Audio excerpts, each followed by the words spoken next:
안녕하세요. 세상 신기한 테크 이야기. 여기는 말방구 실험실입니다.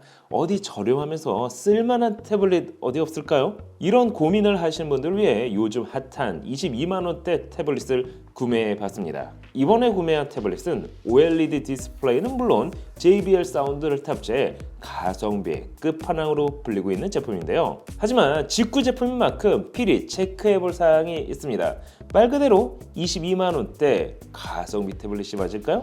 궁금하지 않으세요? 그럼 지금부터 같이 한번 확인해 보시죠. 고고고!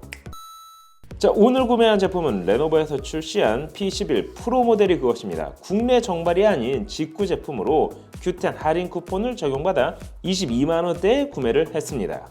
20만원대 초반 제품들이 대부분 저렴한 플라스틱 소재를 사용하는 반면 이번 모델은 알루미늄 합금 바디를 사용한 것과 함께 CNC 가공을 통해 마감 처리까지 플래그십 못지않은 디자인을 보여줬습니다. 사이즈는 264.28mm, 171.4mm, 두께는 약 5.8mm, 중량은 485g으로 슬림할 뿐만 아니라 가볍게 제작됐습니다. 특히 이번 태블릿에서 가장 마음에 들었던 부분은 디스플레이 품질입니다. 앞서 말씀드린 것처럼 11.5인치 레노버 P 시리즈 태블릿 중 가장 큰 화면 사이즈와 함께 OLED 패널을 사용해 DCI-P3 100% 색 재현율을 구현해냈을 뿐만 아니라 HDR10 및 돌비 비전 역시 지원해 영상 콘텐츠를 소비하기에 괜찮은 모델입니다. 거기에 2560 곱하기 1600 2K 해상도와 함께 1ms 빠른 응답 속도 역시 지원합니다. 물론 게임을 주로 할 제품은 아니지만 OLED 패널이 주는 장점은 그대로 담고 있는데요. 밝기는 스펙상 350니트로 보유 장비로 측정해본 결과 역시 오차 범위 내 350니트의 밝기를 보여줬습니다. 지난번 구매한 샤오미 Mi Pad 5의 경우 450니트의 밝기에 LCD 패널이 사용됐지만 밝은 LCD 패널보다는 오히려 색전율이 높은 OLED 패널이 눈이 편할 뿐만 아니라 디스플레이가 제공하는 만족도 역시 더 높았습니다. 하지만 60Hz의 주사율은 아쉽긴 했습니다. 디스플레이와 함께 이번 태블릿에서 주목해야 할 부분은 바로 JBL 사운드가 들어간 쿼드 스피커가 있습니다. 지난번 구매한 샤오미 Mi Pad 5의 쿼드 스피커와 비교해봐도 이번 레노버 P11 프로 태블릿의 사운드가 더 크고 웅장했습니다.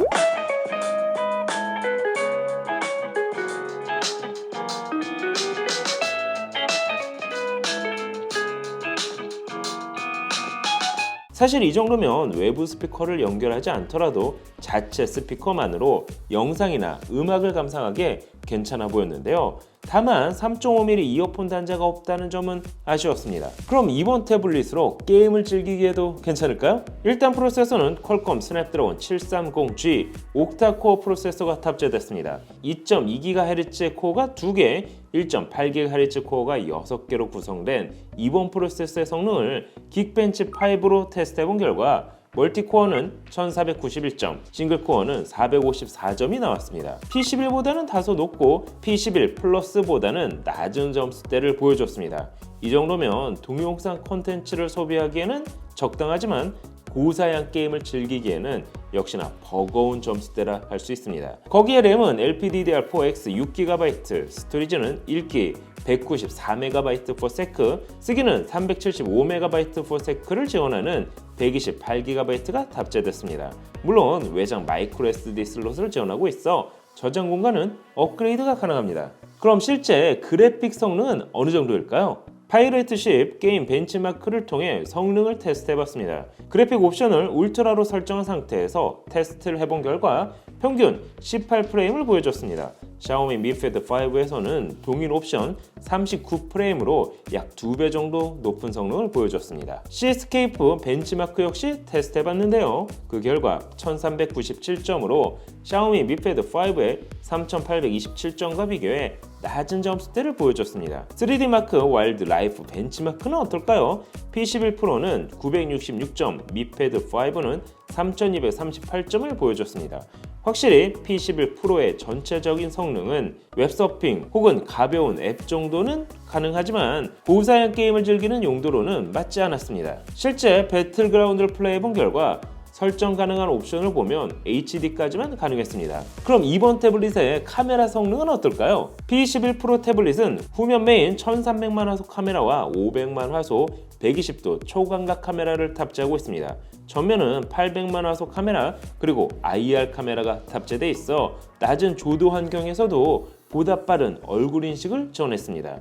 하지만 기본적인 카메라 성능은 기대 이하였는데요. 물론 줌을 통한 화상회의 정도는 진행할 수 있지만 아웃포커싱과 같은 인물 사진 또한 지원하지 않았습니다. 거기에 어두운 공간에서는 노이즈 역시 심했습니다. 하지만 무엇보다도 이번 태블릿에 치명적인 단점이 하나 있었습니다. 바로 보안 인증의 문제인데요. DRM 와이드바인이라는 보안 인증은 일반 사용자들에게는 다소 생소할 수 있습니다. 하지만 넷플릭스, 디즈니는 물론 OTT 서비스를 제공하는 대부분의 서비스에서 콘텐츠의 액세스를 관리하거나 무단 복제, 공유 방지와 같은 저작권을 보호하는 기술입니다. 해당 보안 인증은 L1, L2, L3까지 분류를 하고 있습니다. 대부분 우리가 사용하는 구글 정식 인증 제품들은 L1 보안 인증을 받았는데요. 하지만 L3 보안 인증을 받게 되면 넷플릭스는 물론 디즈니 플러스, 심지어 쿠팡 플레이까지 SD 해상도에서만 시청 가능합니다. 일단 제가 구매한 P11 프로는 다행히도 L1 보안 인증을 유지하고 있습니다. 하지만 판매자가 글로벌 룸을 설치해 발송하는 만큼 구글 플레이 스토어에서 넷플릭스를 찾아볼 수 없을 뿐만 아니라 설치 역시 할 수 없었습니다. 이럴 경우 별도의 어플을 사용해 넷플릭스의 APK를 다운받아 설치해 사용할 수밖에 없는데요. 그러다 보니 디바이스의 보안 인증은 L1을 받았음에도 넷플릭스 인증은 받지 못해 넷플릭스는 SD 해상도에서만 영상을 재생할 수 있었습니다. 다행인 건 넷플릭스를 제외하고 웨이브, 디즈니 플러스, 쿠팡 플레이는 기본적으로 지원하는 해상도 그대로 사용 가능했습니다. 동영상 콘텐츠를 감상하기에 최적화된 디바이스라 하지만 정작 가장 많이 콘텐츠 소비가 이루어지고 있는 넷플릭스에서만큼은 SD 해상도에서 감상할 수밖에 없었습니다. 따라서 OLED 패널과 쿼드 스피커의 유무와 상관없이 치명적인 단점이 될 수밖에 없겠죠. 물론 넷플릭스를 이용하지 않는다면 상관이 없을 수도 있겠죠. 자, 오늘은 22만원대에 구매한 레노버 P11 프로에 대해서 확인을 해봤습니다. 아이들 교육용 태블릿으로 이만한 게 없어 보이지만 사실 넷플릭스를 제대로 감상할 수 없다는 점에서 아쉬움이 많이 남는 제품이었습니다. 스펙은 정말 마음에 들지만 아직 풀어야 할 숙제가 많은 이번 제품. 여러분이 보시기엔 어떠신가요? 오늘 영상은 여기까지. 그럼 다음에 또 다른 테크 이야기로 찾아뵙도록 하겠습니다. 그럼 안녕. 짠! 개 허접한 게 단돈 5만원. 말도 안 돼. 저도 안 먹을 것 같은 게 단돈 68,000원. 미쳤군. 가성비가 사망했잖아. 도와줘요. 말방구 가성비. 찾았다. 너에게 딱 맞는 가성비. 말방구 가성비.